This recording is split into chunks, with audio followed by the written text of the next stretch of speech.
ओम हर हर महादेव शिव शंभो धवलेश्वराय वालालिंगाय नमः। दीपं यदि परं ब्रह्म दीपं यदि जनार्दनः दीपहरत मे पापो पूजादिपनमस्तुते।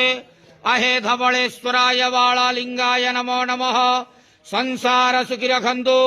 आज मार्गशीर मासर शुक्ल पक्ष चतुर्दशी तिथि शुभ बुधवार रे समस्त श्रद्धालु भक्त मानक आश्रीपद करंतु, मनस्कामना पूर्ण करंतु, कर्म क्षेत्र उन्नति करंतु, ग्रह निष्ठ खंडन करंतु, जगतर मंगल करंतु, विश्वर कल्याण करंतु, आपणकर नाम विख्यात करंतु, सेवकर डाक श्रवण करंतु, समस्त ग्वावसा भक्त मानकर मनस्कामना पूर्ण करंतु।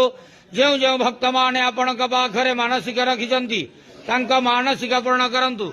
धवलेश्वराय वालालिंगाय नमो नमः। संसार सुखी रखंतु, आनंदे गवार। हरि बोलो। आज मार्गशीर मास शुक्ल पक्ष चतुर्दशी तिथि शुभ बुधवार रे समस्त श्रद्धालु भक्त मानक आश्रीपद करंतु, आनंदे गवार। हरि बोलो। धवलेश्वराय वालालिंगाय नमो नमः।